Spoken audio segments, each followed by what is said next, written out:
Hola amigas, hola amigos, gracias por estar nuevamente en sintonía con nuestra plataforma.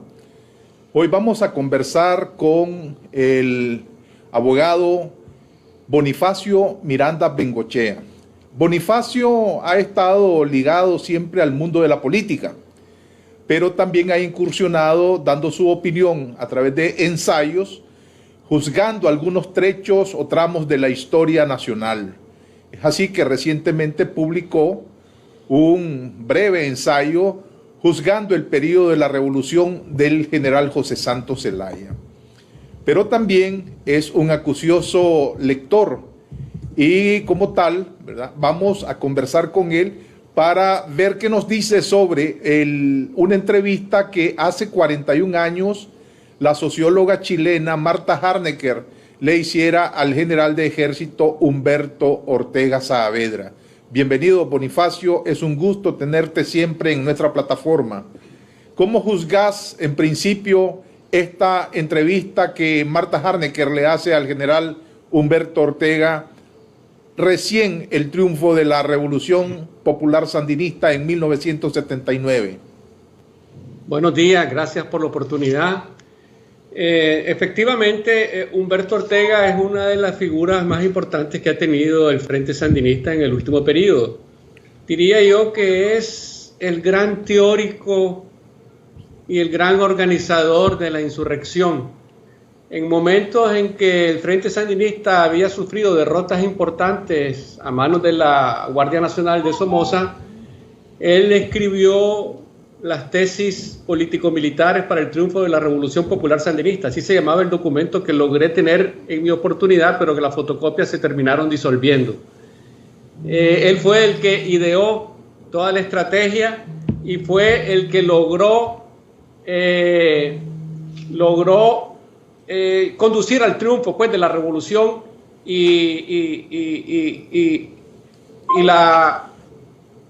es el que ha sido el gran estratega. Pues. Entonces, esa entrevista que le da a Marta Harnecker me parece que es una racionalización de toda la estrategia que ellos tuvieron, porque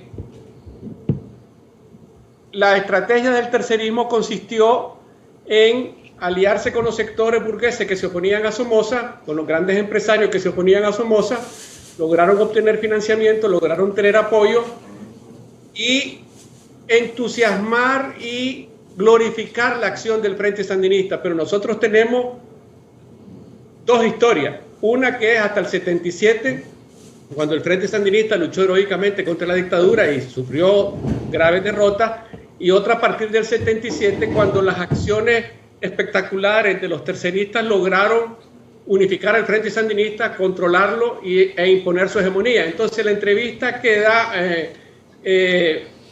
Humberto Ortega a la periodista Marta Harnecker lo que hace es endulzar y glorificar todo lo que ellos hicieron. Me parece que algunos aspectos son reales y otros aspectos han sido magnificados.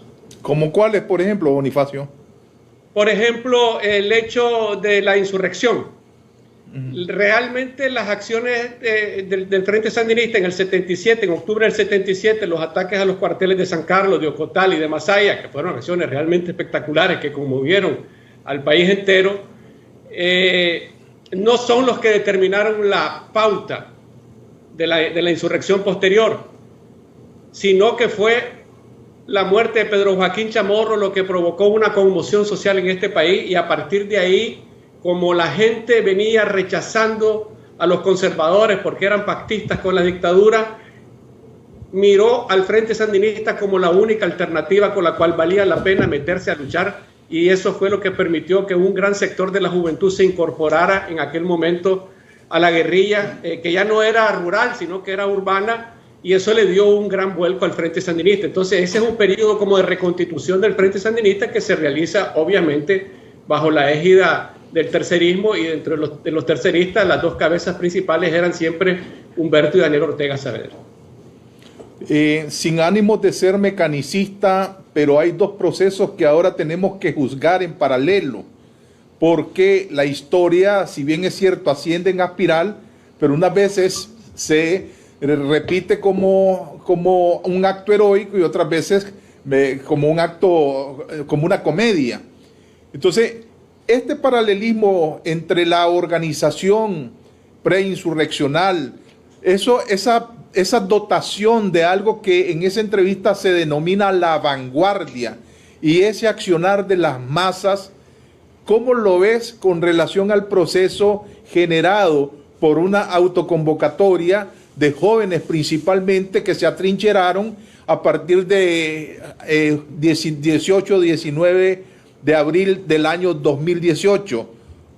Sí, podemos hacer una analogía de los dos procesos. Obviamente el proceso del 79 termina en una revolución triunfante, pero como te decía anteriormente, en ese proceso no es cierto que el tercerismo es la continuidad de toda la lucha del Frente Sandinista. No, la lucha del Frente Sandinista hasta el 77 era de un heroísmo increíble, que la gente moría combatiendo en la montaña, con hambre, con lepra de montaña, con una serie de enfermedades, en unas situaciones muy difíciles, muy heroicas, y ese es un aspecto que hay que retomar siempre, que ese es un periodo heroico del Frente Sandinista, porque luchaba con las uñas contra una dictadura que tenía un poder inmenso. Pero en el 77 se da un reacomodo.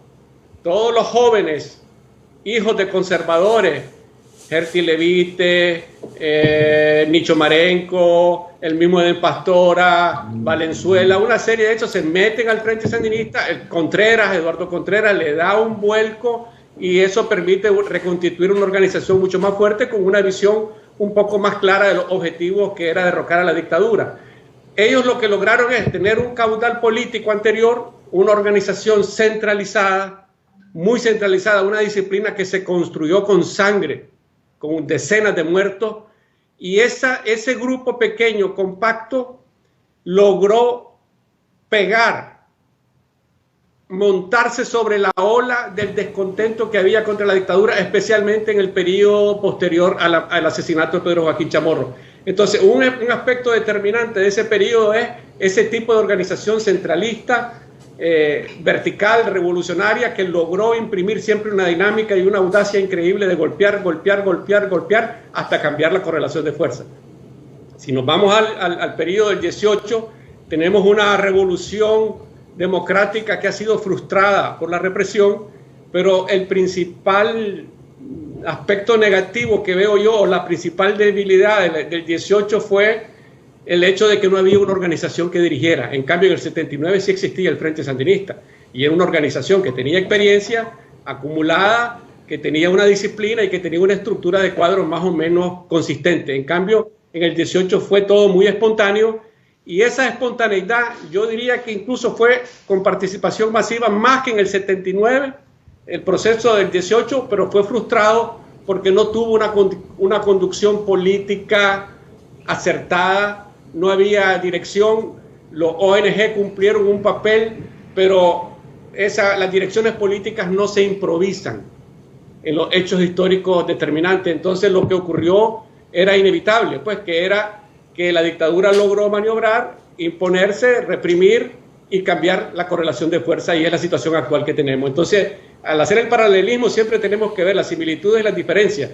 Yo lo que veo como la gran diferencia es la dirección centralista, revolucionaria y audaz de aquel momento, del Frente Sandinista de aquella época, y que en este caso no había absolutamente nada. Nos encontramos con organizaciones juveniles que se constituyeron en el momento, al día siguiente de la represión, al día siguiente de las masacres, y esa improvisación, por mucho esfuerzo que hicieron los muchachos, no lograron evolucionar hasta una conducción política firme que tuviese una visión estratégica de todos los acontecimientos y que tuviera una política clara de lo que tenía que hacer. Bonifacio, pero en esa entrevista hay algunos rasgos sumamente importantes que nos podrían hacer reflexionar o que nos hacen reflexionar sobre la conducción de la lucha. Por ejemplo, unidad, es decir, estaban marcadamente las diferencias tácticas, no estratégicas, de las famosas tres tendencias del Frente Sandinista, por un lado, pero también tienen la audacia de sumar a sectores de la burguesía nacional que uno diría, esto es como el aceite y el agua, pues no pueden, no caben ahí. Pero en ese proceso de alianza con el Grupo de los 12, donde hay sacerdote, empresarios, intelectuales, dio buen sentido porque eso hizo que a nivel internacional se viera el movimiento guerrillero más potable, pues. Y esas similitudes todavía podrían aflorar en ir analizando aquellas condiciones con las condiciones actuales, porque al fin y al cabo lo cierto de la historia es que allá hubo una dictadura cruel y aquí tenemos otra dictadura cruel. ¿Cuáles son tus comentarios sobre estos elementos, sobre la unidad, la política de alianzas, el lograr acercarse a sectores que eran sumamente, digamos, que no miraban en la posición guerrillera más que aventura política? Y me refiero, por ejemplo, a actores que pertenecían a la izquierda revolucionaria de aquel momento. Sí, mira, es interesante observar cómo el tercerismo del 77-78 reprodujo casi íntegramente la experiencia del movimiento 26 de julio de Cuba. Lo que pasa es que eso se ha olvidado. El movimiento 26 de julio de Cuba, con Fidel Castro al frente, era un movimiento democrático que planteó unidad de los sectores burgueses contra Batista, que eran los que se le oponían, y planteó una lucha que era supuestamente democrática y logró tomar el poder. El Frente Sandinista lo copió igual. Si revisamos la historia y hacemos la comparación en Cuba y Nicaragua, es casi igual. Si a veces a mí me sorprende cómo no se dieron cuenta de lo que estaba ocurriendo. Era la crisis de Somoza, que comienza en el 74, cuando el sector empresarial le dice que está haciendo competencia desleal por la reconstrucción de Managua. En el 74 se da el asalto a la casa de Chema Castillo y es un hecho nacional que tiene repercusión internacional.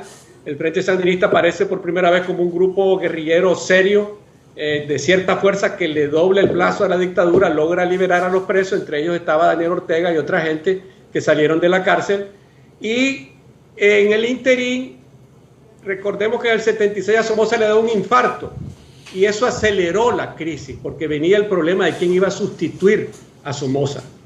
Entonces, la dictadura, que había estado bastante estable, de repente se aceleró su crisis y comenzaron las pugnas. Cornelio Huck trató de reformar y de preparar un recambio de Somoza y no lo pudo hacer. Entonces, los terceristas tuvieron una política audaz de unidad con los sectores que estaban oponiéndose y eso les abrió un campo enorme, les abrió contactos en Panamá, les abrió contactos en México, les abrió la posibilidad de que Costa Rica fuese una retaguardia y entonces ese tipo de unidad funcionó, pero no todos los empresarios estaban en esa unidad.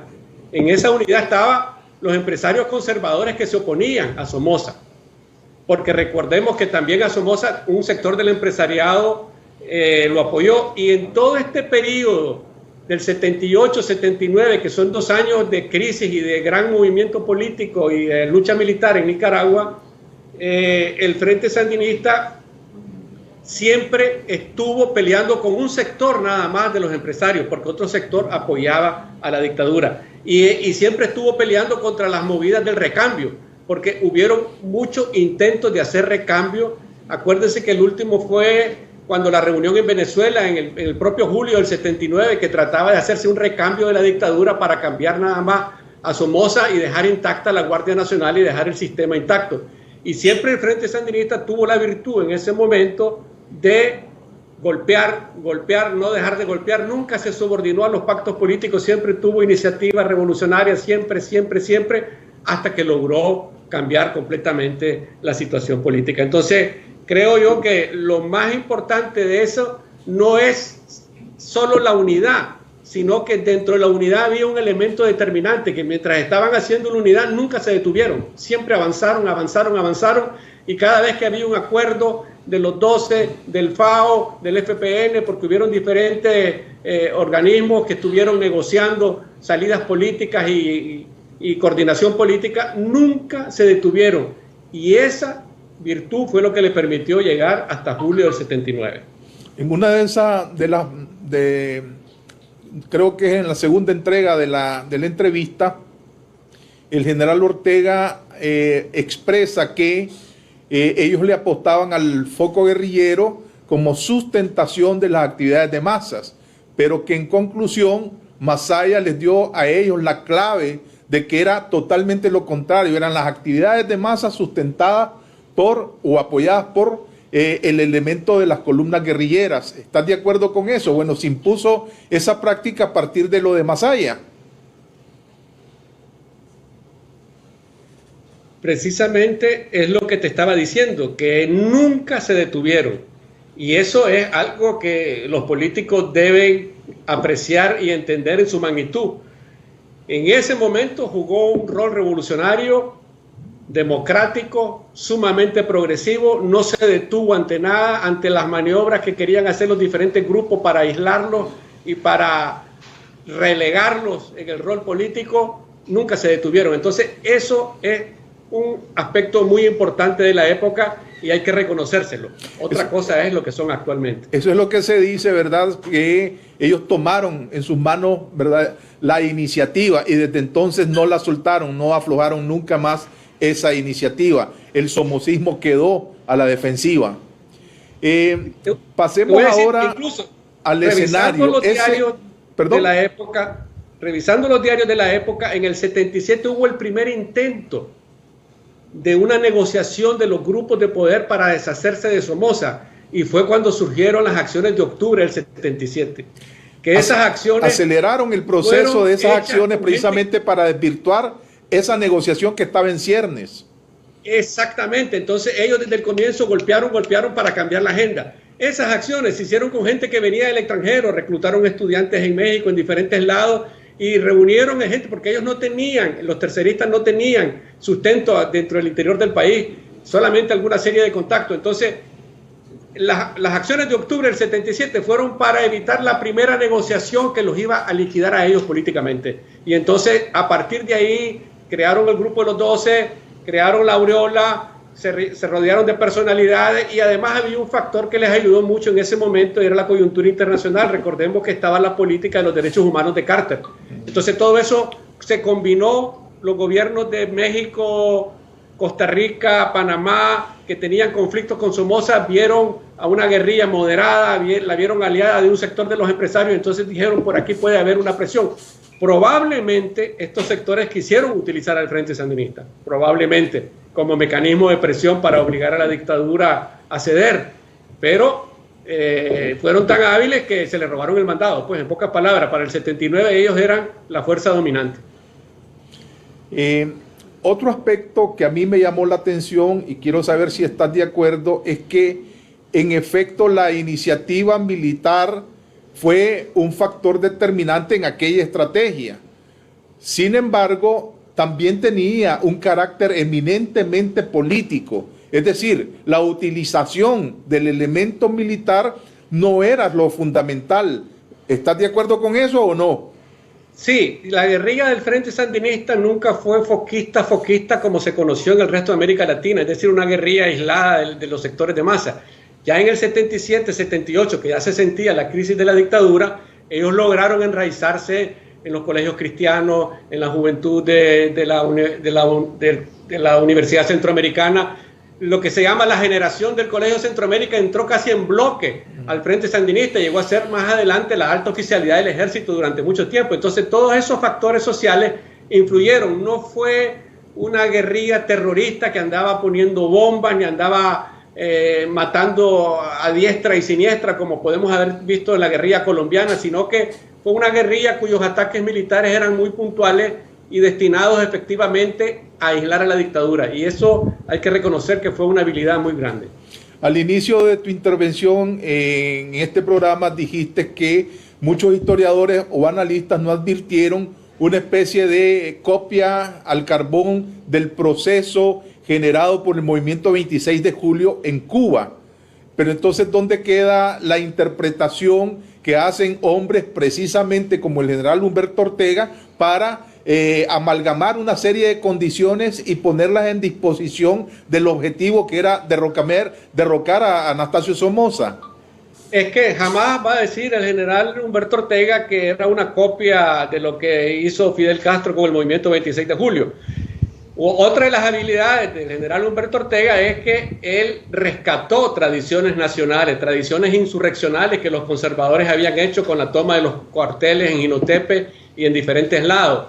Entonces, parte de la tradición militar en Nicaragua eran los levantamientos y la toma de los cuarteles. Y entonces él, en su polémica con la GPP, la Guerra Popular Prolongada, que quería hacer guerrilla eternamente en la montaña, y una vez que tuviera el ejército campesino bajar a tomarse las ciudades, en esa polémica interna dentro del Frente Sandinista, Humberto Ortega rescata eso. Nunca va a decir que es una copia de lo que aplicó Fidel Castro, que además le dio resultados allá y le dio resultados aquí, y rescata lo nacional, evidentemente.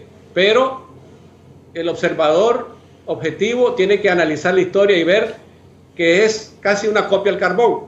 ¿Qué ocurrió? Que en Nicaragua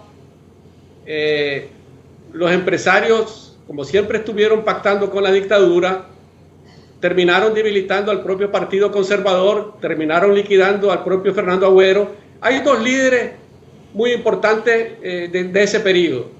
Fernando Agüero, que lo liquidan en el 67 con la masacre del 22 de enero y después con el pacto Cupiacumi, y Pedro Joaquín Chamorro, que se rebela y continúa solo con UDEL tratando de organizar una oposición democrática, coherente, que planteara la lucha contra la dictadura y que no pactara, y a Pedro Joaquín lo liquidan. Entonces, fuera de eso no había ninguna gente pensante, sino que lo que estaban buscando siempre era el reacomodo.